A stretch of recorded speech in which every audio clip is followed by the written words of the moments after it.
संस्कार और यहाँ से निकल के माला में परोए हुए फूलों की तरह खुशी के साथ, मोहब्बत के साथ, प्यार, अमन और भाईचारे के साथ जिंदगी बसर करते हैं। उस हिंदुस्तान को बनाने का आपने तिरुवनंतपुरम से झंडा गाड़ के आपने मन बना ली और 4000 किलोमीटर चल बता कि हम उस हिंदुस्तान को बनाना चाहते हैं जिसमें प्रेम हो, मोहब्बत हो, अमन हो, भाईचारे हो, के सिवा नफरत का नाम निशान न हो। करगिल के लोग आपको उसी मोहब्बत चारेगी से हमें उम्मीद है जो कुछ चाहते हैं और बनाना चाहते हैं उन्हीं बातों से हमारे करगिल की आवाम की करेंगे। मैं दिल की अता गहराइयों से इज्जत में आप रहूंगा इस पे दावत देता हूँ कि वो करगिल की आवाम से करें। जनाब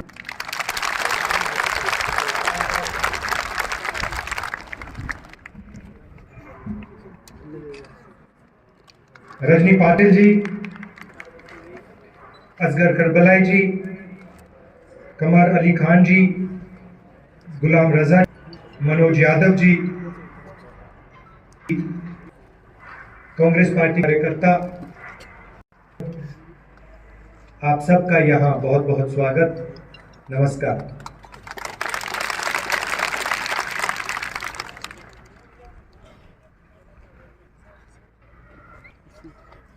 कुछ महीने पहले कन्याकुमारी हम कश्मीर तक चले थे। यात्रा को हमने भारत जोड़ो यात्रा नाम दिया था और हमारा लक्ष्य जो बीजेपी और आरएसएस देश में नफरत और हिंसा फैला रहे हैं उसके खिलाफ खड़ा होना, देश में भाईचारा, मोहब्बत फैलाने की हमने कोशिश की। यात्रा का मैसेज था बहुत अच्छा नारा जो यात्रा में से निकला था, नफरत के बाजार में हम मोहब्बत की दुकान खोलने निकले और यही आपकी सोच है। पिछले दिनों में अपनी आंखों से मुझे यह देखने को मिला। यात्रा श्रीनगर में नहीं रुकनी थी, यात्रा को लद्दाख में आना था, मगर उस समय सर्दी थी, बर्फ थी और एडमिनिस्ट्रेशन ने हमें मना किया, कहा कि लद्दाख में नहीं जाना चाहिए। तो हमने बात मान ली थी। तो मेरे दिल में था और अभी भी है कि लद्दाख में भी हमें वो यात्रा चलानी चाहिए। शायद छोटा सा पहला कदम लिया, पैदल नहीं गए, मगर मोटरसाइकिल में मैं गया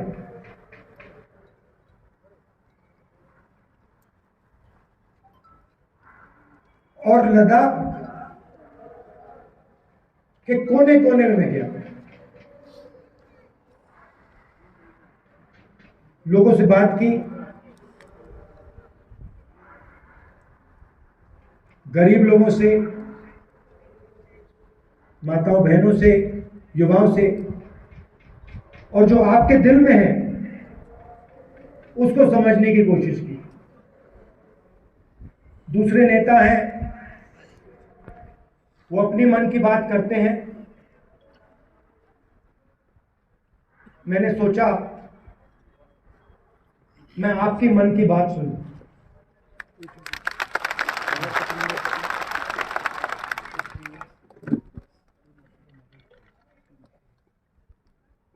एक बात तो बिल्कुल साफ है कि जो गांधी जी की विचारधारा है, कांग्रेस पार्टी की विचारधारा है, वो लद्दाख के खून में और डीएनए में है। और मैं सिर्फ नहीं बोल रहा हूं आपको, ये मत समझिए कि मैं आपको भाषण में बात बोल रहा हूं। मोटरसाइकिल में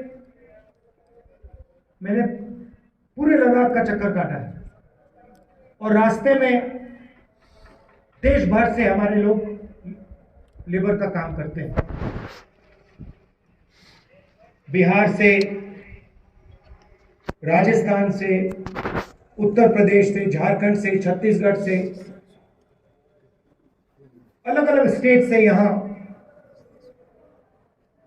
लोग सड़क बनाने, लेबर का काम करते हैं।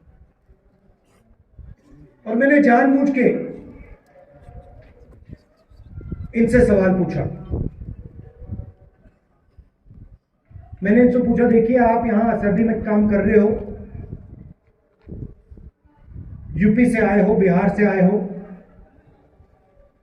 वहां पे इतनी सर्दी नहीं पड़ती, यहां पे -10-20 हो जाता है, आपको लद्दाख के लोग कैसे लगते हैं?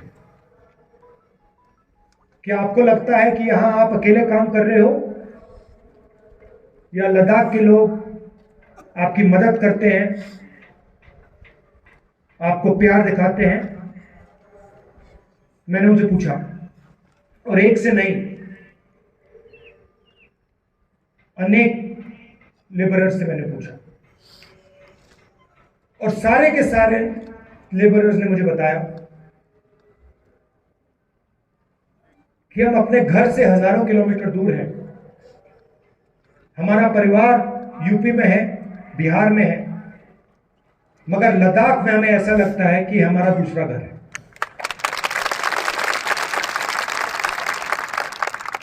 यहां पे जो भी कठिनाई होती है, पत्थर गिर जाते हैं, चोट लग जाती है, सर्दी होती है, भूख लग जाती है, लद्दाख के लोग हमारी मदद करते हैं और जब भी हम उनके पास मदद के लिए जाते हैं, वो एकदम हमारी मदद करते हैं। तो ये आपके डीएनए में है। आप एक साथ इज्जत के साथ, बिना नफरत के रहते हो और जो कांग्रेस पार्टी विचारधारा है वो आपके दिल के अंदर है। तो इस दौरे में आपने मुझे क्या बताया? सबसे पहले आपने बोला कि जो आपका रिप्रेजेंटेशन होना चाहिए, जो आपकी राजनीतिक आवाज होनी चाहिए, जो आपके लोकल गवर्नमेंट के लीडर होने चाहिए, वो आवाज आपकी दबाई जा रही है। आप जरूर यूनियन टेरिटरी बने, मगर आपके जो हक हैं, आपके जो अधिकार हैं, वो आपको नहीं मिल रहे हैं। ये आपने पहली बात बोली। दूसरी बात आपने बोली कि जो रोजगार के वायदे आपसे किए गए थे, वो वायदे झूठे थे और लद्दाख के कोने कोने में अगर किसी भी युवा से बात की जाए, वो आपको कहेगा कि लद्दाख बेरोजगारी का एपिसेंटर है। तीसरी बात आपने बोली कि जो सेलफोन की कवरेज होनी चाहिए, जो कम्युनिकेशन का सिस्टम होना चाहिए, वो नहीं है। यहां शायद आपने लोकल एयरपोर्ट की भी बात की कि यहां पे आपका एयरपोर्ट है मगर हवाई जहाज नहीं आता है। तो मैंने आपकी बात सुनने की कोशिश की और कांग्रेस पार्टी आपके साथ खड़ी है और आपकी जो स्ट्रगल है, चाहे वो आपकी जमीन का मामला हो, चाहे वो रोजगार का मामला हो, चाहे वो आपका जो कल्चर है, आपकी जो भाषाएं हैं, उसकी रक्षा करने की बात हो, हम आपके साथ एक साथ खड़े हैं।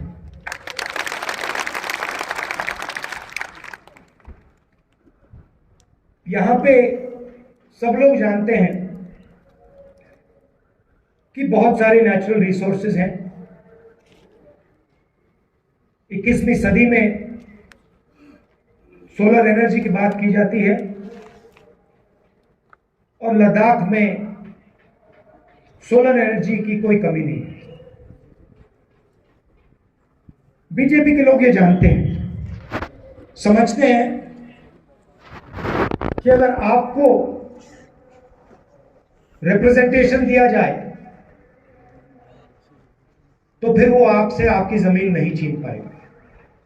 मामला जमीन का है और बीजेपी के लोग जो आपकी जमीन है आपसे लेना चाहते हैं। अदानी जी के बड़े बड़े प्रोजेक्ट यहां लगाना चाहते हैं और उन प्रोजेक्ट्स का फायदा आपको नहीं दिलवाना चाहते। हम ये कभी होने नहीं देंगे।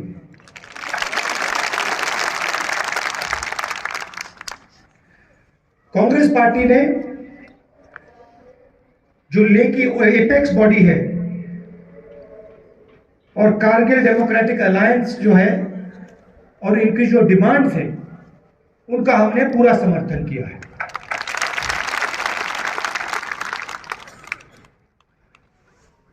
आखिरी बात मैं आपसे कहना चाहता हूं, लद्दाख एक स्ट्रेटेजिक जगह है और यहां आने पर, खासतौर से जब मैं पैंगोंग लेक में था, तो एक बात बिल्कुल साफ है कि चाइना ने हिंदुस्तान की जमीन ली है।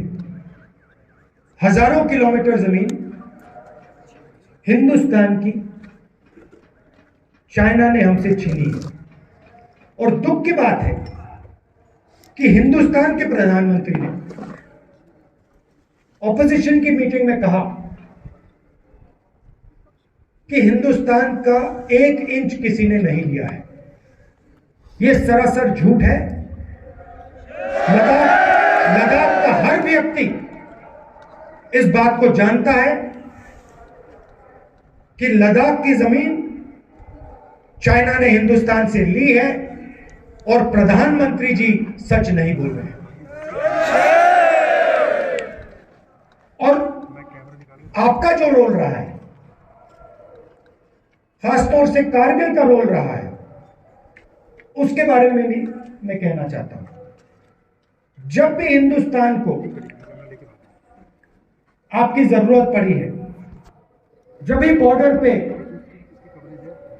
युद्ध हुआ है, तो कारगिल के लोग एक आवाज के साथ हिंदुस्तान के साथ खड़े हुए। ये आपकी हिस्ट्री है। ये आपने एक बार नहीं, अनेक बार देश को दिखाया है। तो मैं इसके लिए आपको दिल से धन्यवाद करना चाहता हूं और आपको आश्वासन देना चाहता हूं कि इस देश में बहुत सारे धर्म के लोग हैं, अलग अलग जात के लोग हैं, अलग अलग भाषाएं बोलते हैं लोग। हमारे लिए सब लोग एक हैं और इस देश में सब लोगों को इज्जत से, मोहब्बत से रहना चाहिए। आप यहां आए, आपने अपना कीमती समय मुझे दिया, इसके लिए मैं आपको दिल से धन्यवाद कहना चाहता हूं।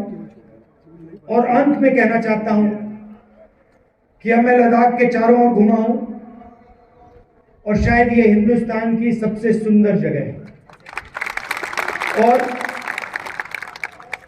यहां के लोग दिल से बात करते हैं, प्यार से बात करते हैं। इसके लिए आप सबको बहुत बहुत धन्यवाद। नमस्कार, जय हिंद, सलाम।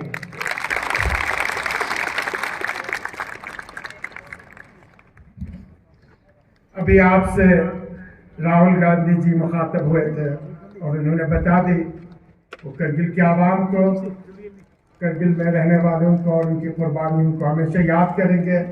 और हिंदुस्तान के सबसे बड़े ऐवान, सबसे बड़े हाउस में करगिल की आवाज़ बन के, लद्दाख की आवाज़ बन के न सिर्फ वो खुद बल्कि उन्होंने ये वादा दिलाया कि पूरे कांग्रेस के लोग आपकी आवाज़ बन के आपके हुकूक के लिए आवाज़ उठाते रहेंगे।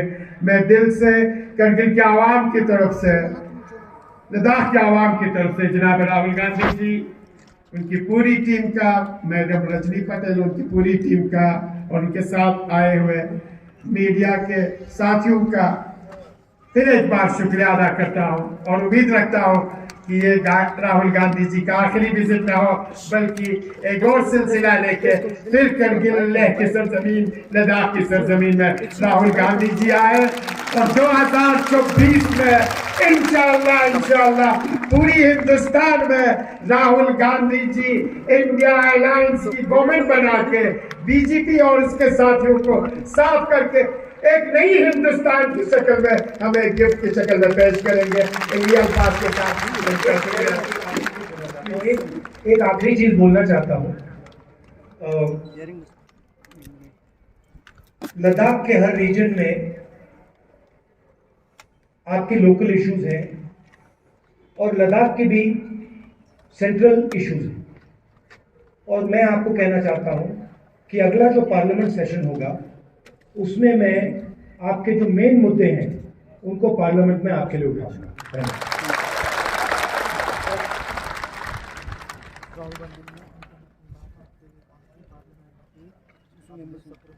भाई भाई भाई भाई भाई भाई तू ये लेके जा।